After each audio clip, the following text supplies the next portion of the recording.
भिवंडी लोकसभा मतदारसंघात काँग्रेसची बाजू बळकट आहे आणि त्यामुळे ही जागा वाटपात मित्र पक्षाला गेली तर कोकणातून काँग्रेस हद्दपार होईल असा युक्तिवाद काँग्रेसच्या स्थानिक पदाधिकाऱ्यांकडून करण्यात आला आहे। काँग्रेसच्या वतीनं ठाणे जिल्हाध्यक्ष आणि भिवंडी लोकसभेचे इच्छुक उमेदवार दयानंद चोरगे यांच्यासह भिवंडी, कल्याण, शहापूर, पालघर आणि मुरबाड येथील जिल्हाध्यक्षांनी भिवंडी मतदारसंघावर एकत्रितपणे काँग्रेसचा दावा केला आहे।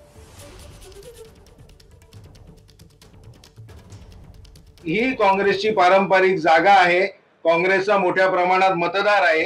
ही जागा आम्ही कदापिही सोडणार नाही। जर ही सीट आमची 100% पॉझिटिव्ह सीट आहे, जी निवडून येणारी जागा आहे, या जागेवरती तुम्हाला दावा करण्याचा अधिकार कोणी दिला?